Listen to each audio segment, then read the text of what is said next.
My revenge tactic has mostly been not talking to Levi for the past 45 hours, but I'm not sure he noticed, so I'm extending it to at least a week. He sits to my left during lunch, keeping his head down like his cheese sandwich is the most interesting thing in the room. Maybe the silent treatment isn't the right way to get back at Levi. I twisted my seat to face Wendy and put my back toward Levi.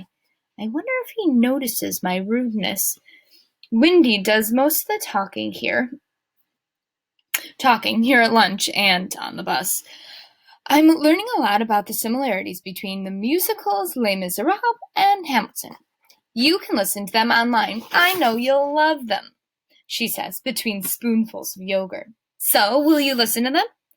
Sure. Awesome. I'll listen with you. Can I come over to your house today? Wendy asks. I'll text my mom later, but I'm sure it's okay. I close my eyes and picture our apartment and my room. Is there anything that might give away my secret?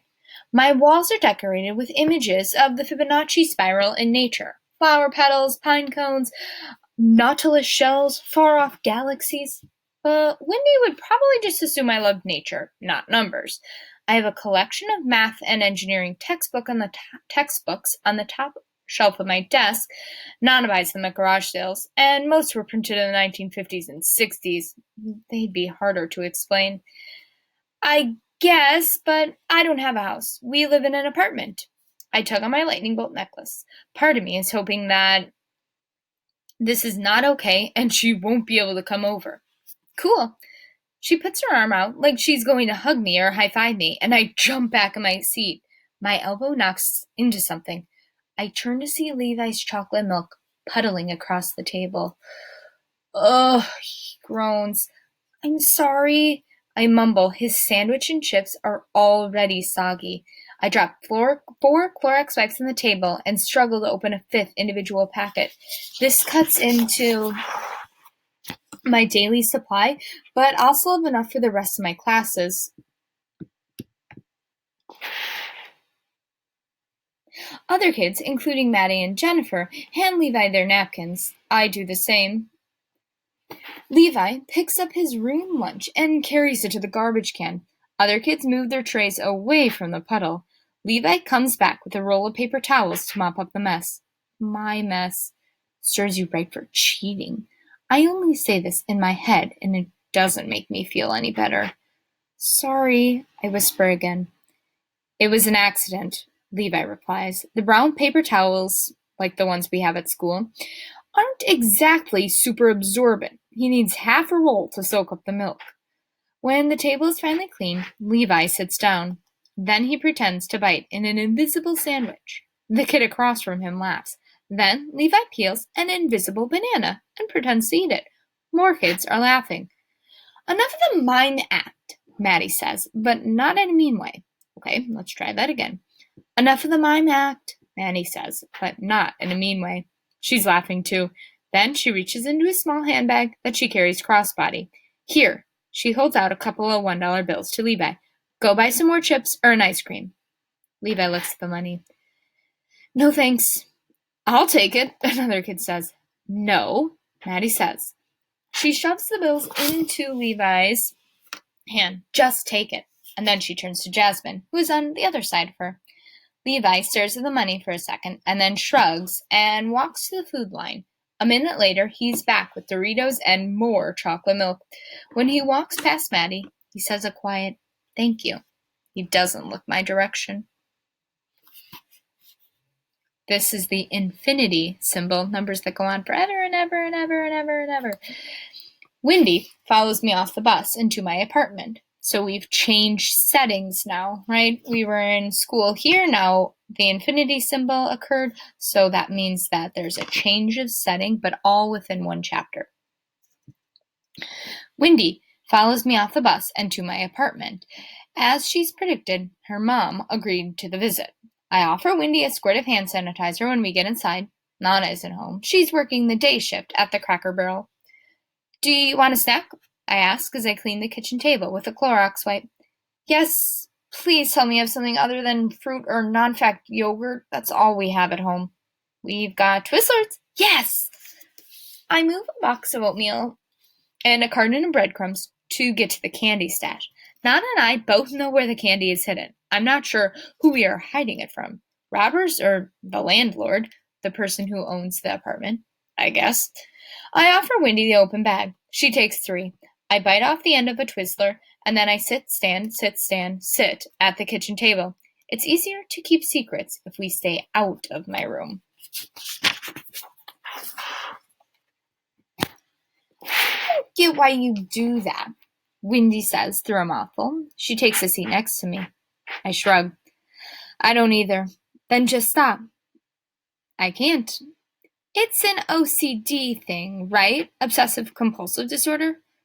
Yeah, I guess. Nana took me to a psychologist 3 years ago. Dr. Walsh set up a treatment plan and said that with some mild medication and gradual exposure to your trigger, we can control my OCD. I asked her if that meant the digits of pi would go away. She answered, yes, with some work. And with that, I refused to go back. I wouldn't mind losing my sit-stand routine or not worrying about germs, but no one was taking away pi. I have an aunt with OCD. Wendy says she has to touch both sides of the doorframe like 10 times before she can walk through the door. She says if she doesn't touch it, something horrible will happen to her kids. She explains her aunt like she's giving me the instructions for a board game. It's not exactly like that for me. I bite off another piece of candy. Well, then what's it like? If I don't do my routine, if I don't stand 3 times, or I don't tap my toe 3 times when I stop walking, stuff messes with my head. What kind of stuff? Demons? She opens her eyes wide. No, just numbers. I hold open the bag of Twizzlers. She takes another 3. I wonder if she's taking 3 at a time on purpose. Thanks. This string of numbers takes over my brain if I don't follow my pattern. It's like an alien invasion in my head. The digits are loud and bright, and I can't do anything else. I can't even think about anything else because they block everything.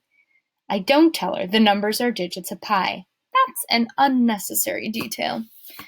Well, that's weird, but at least you have a way to stop it. You have the secret antidote or the weapon that stops the aliens. Sit 3 times or tap your foot 3 times, and you're fine. Yep, my magic formula that freaks people out. Imagine if you could stop the number invasion. If you couldn't stop the number invasion, that would be worse. Well, I guess that's true. We finished the 1-pound bag of Twizzlers. Wow, girls, really getting your snack on there. I grab 2 Sprites and a sleeve of Chips Ahoy cookies, and we go into the living room to watch TV. Wendy seems to have forgotten that she wanted me to listen to the Broadway musicals this afternoon, and I'm not going to remind her.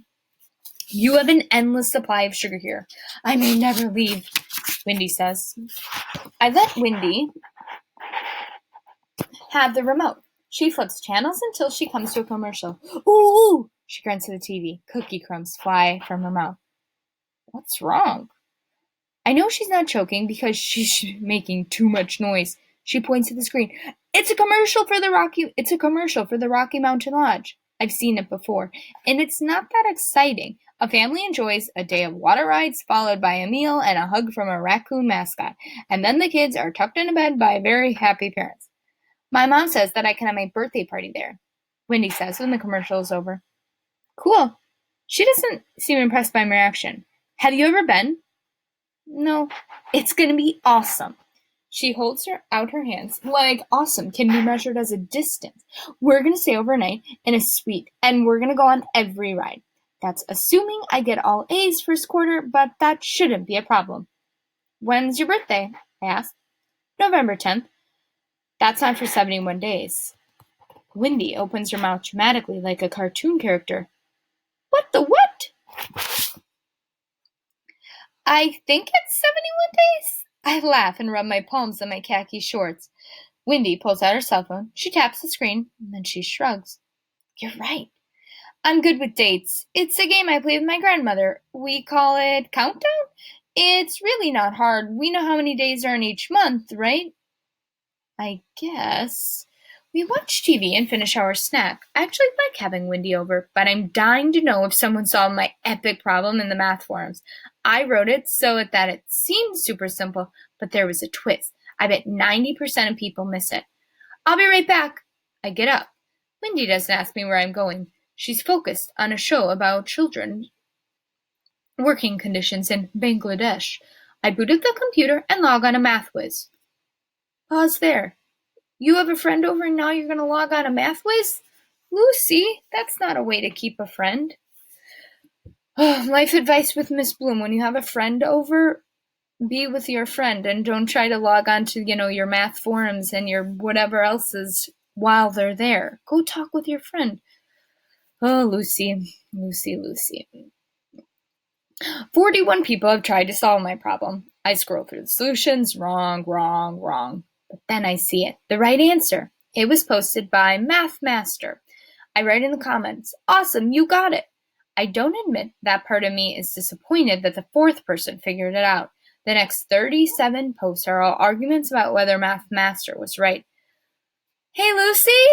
Wendy calls from the living room. My sister is here. Coming. I turn off the computer, saying goodbye to my e-friends and go back to the actual human in my living room. Yeah, Lucy, that's probably a good idea. Not that my online buddies aren't actually humans. I gotta go. She walks over and gives me a one-arm hug around the shoulders. I don't move. I don't breathe. I don't approve. Next time, you can come to my house, but you'll have to smuggle in the good food. Nana told me to make one friend, and I guess I have. She may be using me for a sugar rush, but that's okay. Chapter 12. On Tuesday, all 7th graders have to miss part of first period for an assembly. My first period class is math, and the only part of the day that I actually like. I would rather have the assembly during language arts or gym or lunch, but no one asked me. Mr. Stoker hands back our homework. I got a 92 on purpose and says to the class, "Let's go, ladies and gentlemen. Dr. Cobb doesn't like to wait."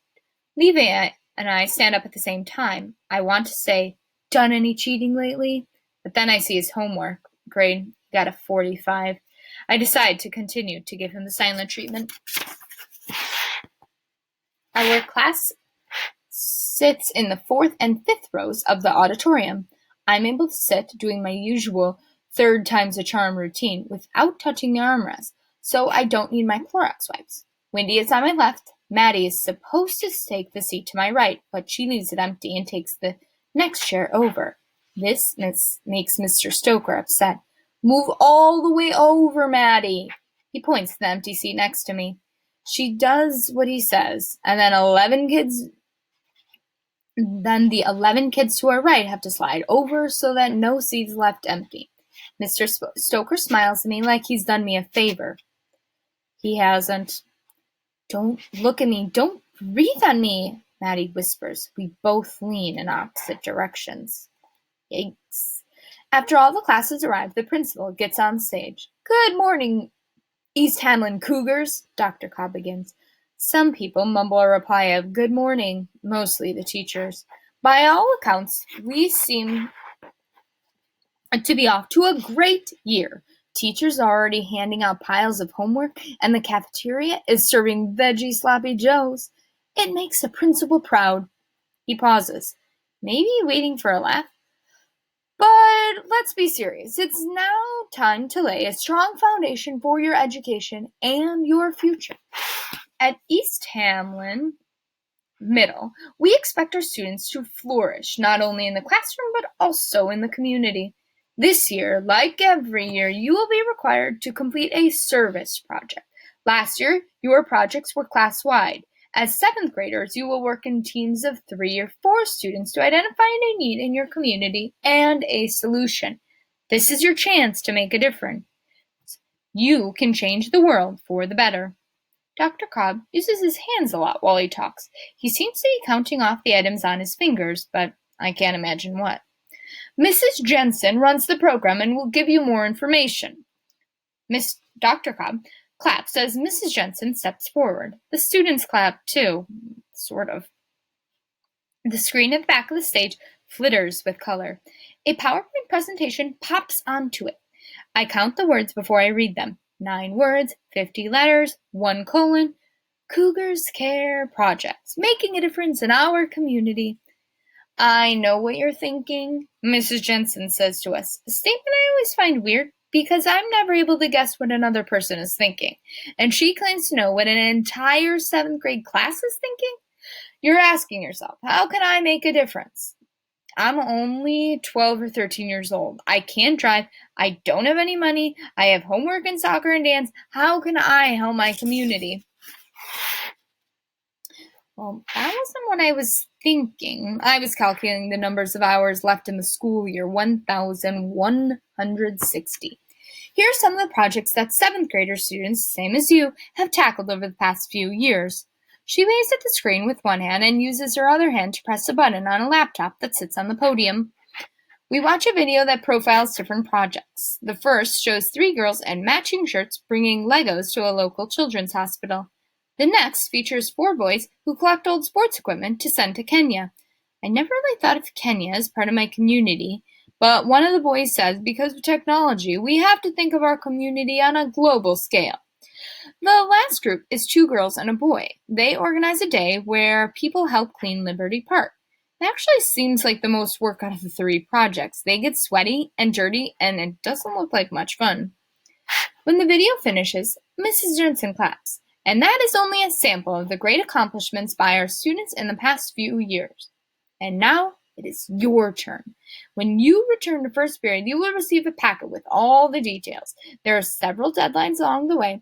The first is next Friday. By then, you'll need to have formed a team of 3 or 4 students and selected a teacher mentor to help you through this project. And by the end of the month, your group will identify a situation in our community that can use your help. Mrs. Jensen goes on about some of the other rules. The projects can't be political, like no handing out flyers for people running for president. We also aren't allowed to raise money for a cause. We can collect stuff, but not cash. And there are rules about religion too, but they are even more unclear.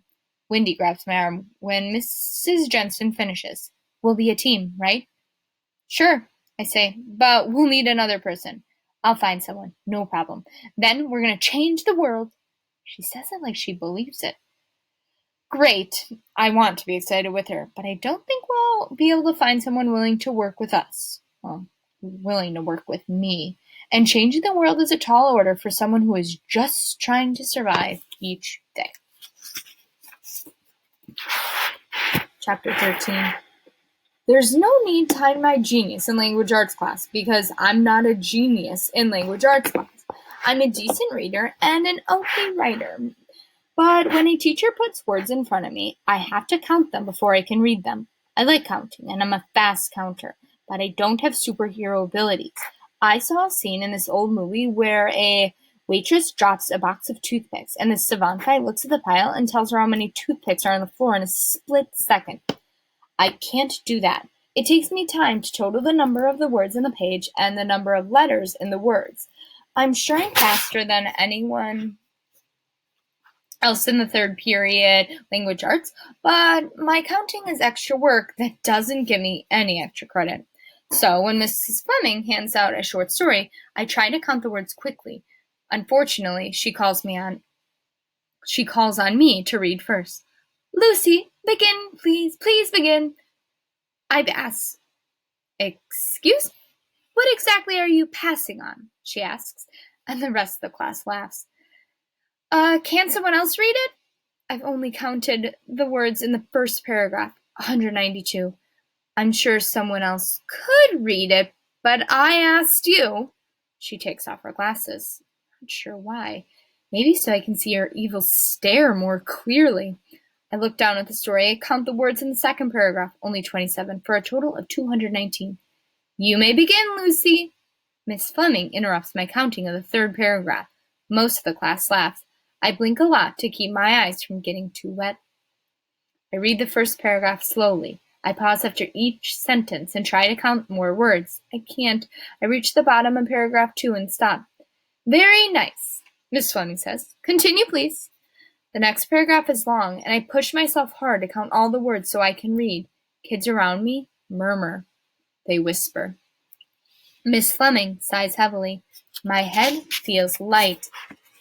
and my cheeks hot.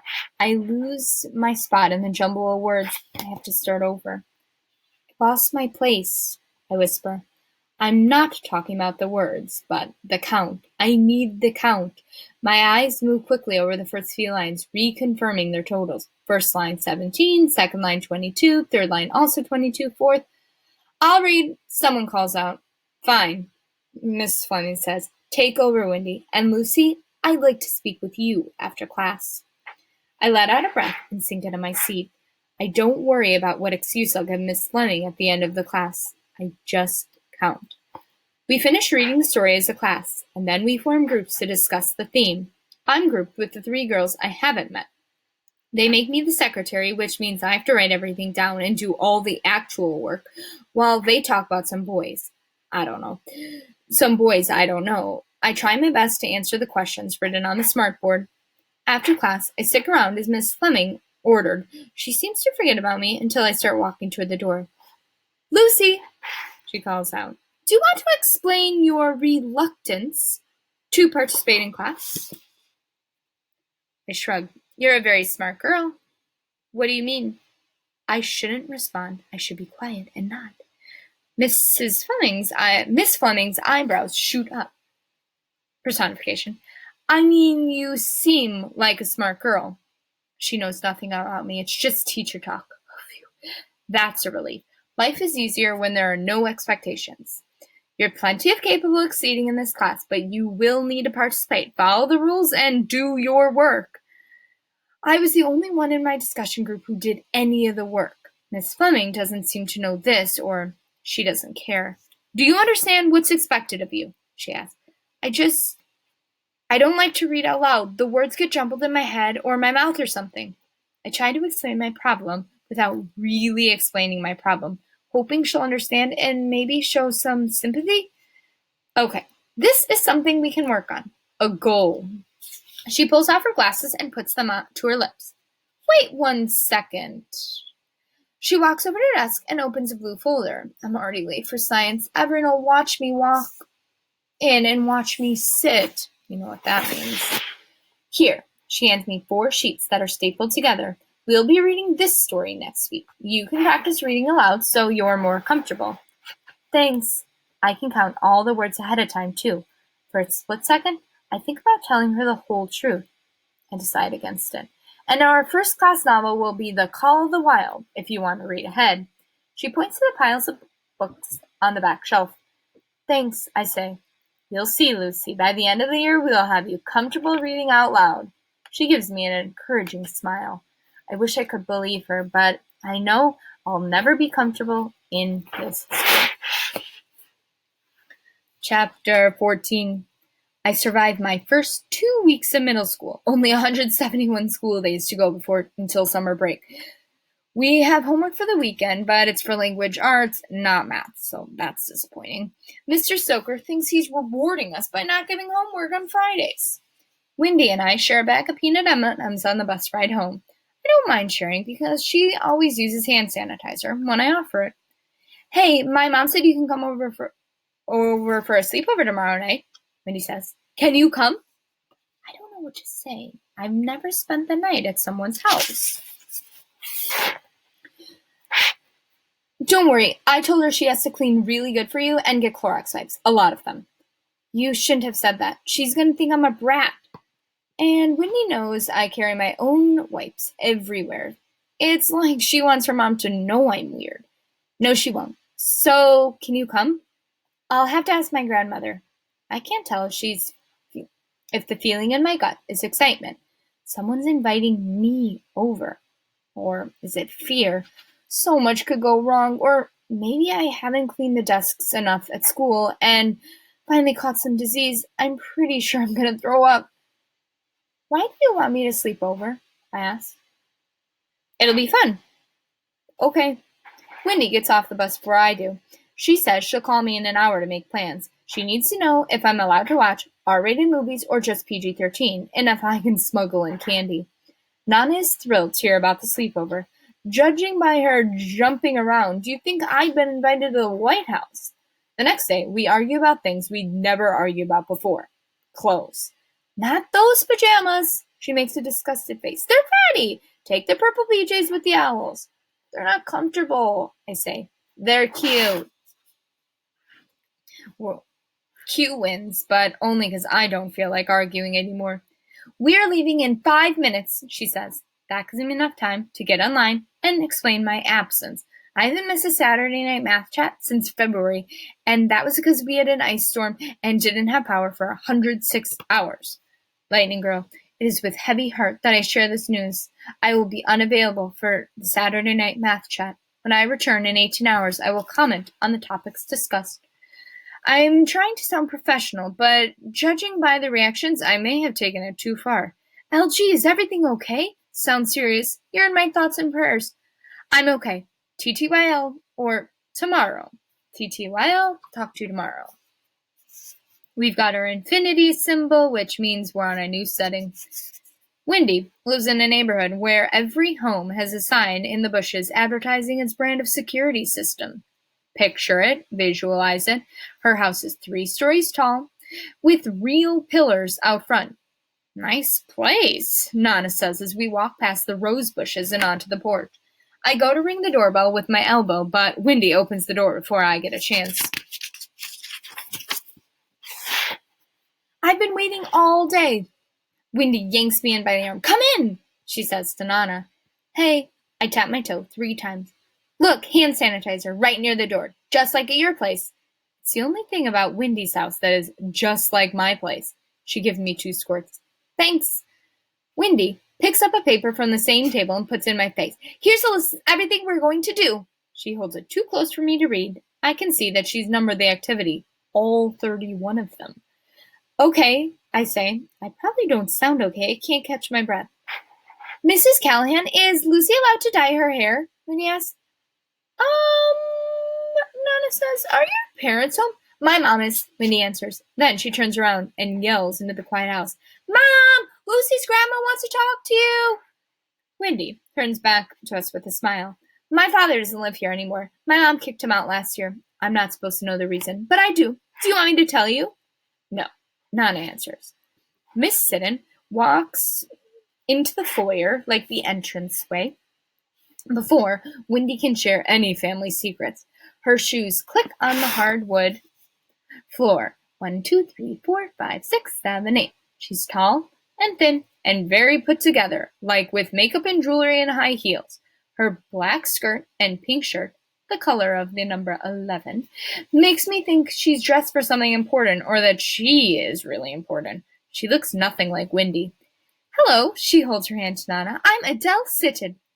Barb Callahan. Thank you so much for allowing Lucy to come over, Miss Siddon says. I've heard so much about her. That makes my stomach hurt. What does she know? What did Wendy say? Did she Google search me?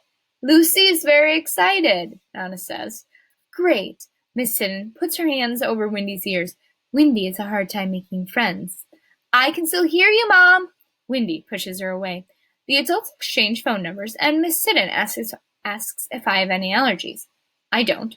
Then it's time for a goodbye. Have fun, Nana says. Call me if you need anything. She kisses my cheek. Suddenly, I think I may cry, which is stupid because I'm only going to be gone 18 hours. I look at my watch. 17 hours and 41 minutes. I miss my bed. I miss my room, my computer, my Nana, my ratty pajamas. I close my eyes and recite the numbers of pi in my head. 3.14159 forever and ever and ever and ever.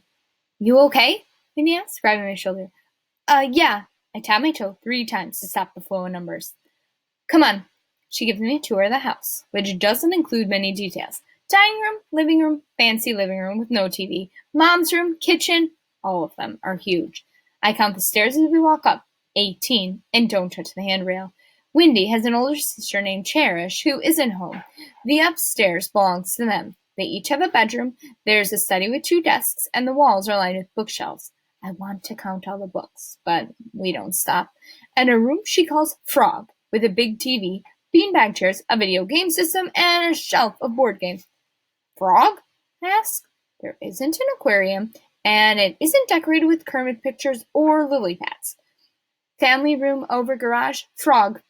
I guess it's a term you only learn if you own a mansion. So, what should we do first? Wendy asks. She takes my bag and puts it down in the corner. A container of Clorox wipes sits on her dresser. Across the top is written for Lucy. I thought you had a list. I tap my toe 3 times. I do. She smiles. I was trying to be polite. Whatever you want to do. I don't mean whatever. There are plenty of things I would never do, like share a fork or eat in a restaurant with a sanitation rating lower than A. The purple walls of Wendy's room are covered with an odd combination of adorable Save the Animal pictures and Broadway musical posters. A bulletin board filled with ticket stubs and photos hangs above her bed. Is that Maddie? I ask, pointing to a picture taken on a beach. I already know the answer. It's definitely Maddie. She's in 6 pictures: camping, birthday party, roller skating, Girl Scouts, soccer team, dance class. Wendy moves closer and squints. Oh yeah, our moms are good friends, so we hang out sometimes. Really? Well, we used to. What happened? I ask. Wendy shrugs. We're still kind of friends. She's just super popular now. And the worst person I've ever met. So what are we going to do? I asked, changing the subject. Manis and petties. For those of you who don't know, manicures and pedicures. Manicures is when you get your nails done or your fingernails done, and pedicures are when you get your toenails done. She holds up 2 bottles of nail polish. It's the best brand, never tested on animals. Okay, but can we wash our hands first? Sure. A few minutes later, we're painting each other's nails to the soundtrack of Newsies. We both have very sad nails, short and broken. Wendy paints mine lime green, like the number 41, and I paint hers bright pink, a shade lighter than the number 21. You're not very good at this, Wendy laughs. You keep getting polish on my knuckles. Sorry, I say. I've never painted anyone's nails before. It's also hard because I try not to hold her hand while running the brush over each nail 3 times. Really? I guess I've been in training since the moment I was born. My mom owns 2 day spas. She's all about looking good and feeling good. She's in her 40s and she still wears a bikini when we go to the beach. She is very pretty, I say. I know, and I don't look anything like her. Wendy slowly shakes her head. Lucky for her, she is my sister. You can see the shared DNA in their long eyelashes and small butts. You have nice eyelashes, I say, hoping to make her feel better. I've never really noticed her eyelashes behind her glasses. They're nice enough. Whatever, I'm pretty sure I was switched at birth. At least I hope so. I look forward to meeting my real mom someday. I'll know her when I see her. In one hand, she'll be carrying a big bag of peanut butter cups, and in the other, a green peace sign. I think your mom's nice. Whatever. Wendy rolls her eyes. What about your parents? Where are they? Dead or something? Yeah. Oh my God. I'm sorry. I didn't mean. I hold up a hand to stop her apology. It's okay. My mom died of ovarian cancer when I was a baby. I don't remember her, and I never knew my dad. He didn't stick around. Uncle Paul says my dad split 2 seconds after the pregnancy test came back positive, and that it was a good decision for all of us, especially me. Wendy's eyebrows lift high in her face, and her lips turn down. Lucy, I'm so sorry. You're like an orphan. I laugh. Stop, please, I'm not an orphan. I think of myself as a genius, a savant, and a freak, but never an orphan. Nana has always been there, and Uncle Paul too. I'm fine. I don't need you to collect canned goods for me or give me a coat for winter. I have a family. Don't turn me into a cougar's care project. Wendy opens another bottle of nail polish. It's bright yellow, like the number 2. I guess we could help the less fortunate orphans, unless you've had any other ideas about our project. Not really. We still need another person in our group. The school said we should be a team of 3 or 4. Obviously, I would vote for 3. I'm still working on it. It's hard to find the perfect candidate. When Wendy finishes, my hands look great. On top of each lime green nail, she painted a yellow lightning bolt. Like your necklace, she said. You always wear it. I am Lightning Girl. The name slips out of my mouth before my brain thinks about what I'm saying. She tilts her head. What does that mean? It's a nickname my Uncle Paul gave me. I lie. He only calls me a genius. Why? When I was little, I ran around a lot, and I was fast. The lies keep coming. Wendy shrugs and checks on her own manicure. It looks like I put the polish on with an old toothbrush, but she doesn't complain. I know what we can do next. She pulls out a book from a drawer in her desk. 101 Things You Never Knew About Your Best Friend. I know you're not supposed to judge a book by its cover, and probably not by its title either, but I instantly want to give it 2 thumbs up, or 5 stars. I'm not sure what the scale is used to measure excellence in literature. There's a prime number in the title, and the words best friend. No one has ever called me a best friend. Wendy hands me a purple pen, like the number 3, which I wipe down, and she grabs an aqua pen. That's similar to 75, and we get to work. I learned that Wendy wants to be an environmental lawyer. She's afraid of hot air balloons, and her favorite quote is not from a musical, but from a movie, Dumbledore in Harry Potter and the Chamber of Secrets. It is not our abilities that show what we truly are. It is our choices. I worry she might know my ability and my secret, and quoting Einstein will only make her more suspicious. So I lie and say my favorite quote is Dory's famous line from Finding Nemo. Just keep swimming. She nods like this makes complete sense. We finish the book. We eat gluten-free fake cheese pizza. We watch 3 movies, including a horror flick, while munching on unbuttered popcorn and the gummy bears I brought from home. We sleep with the lights on. We make plans to do it all again next weekend. And I only think about my online math chat 3 times. That is about 80% less than I normally would in an 18-hour period.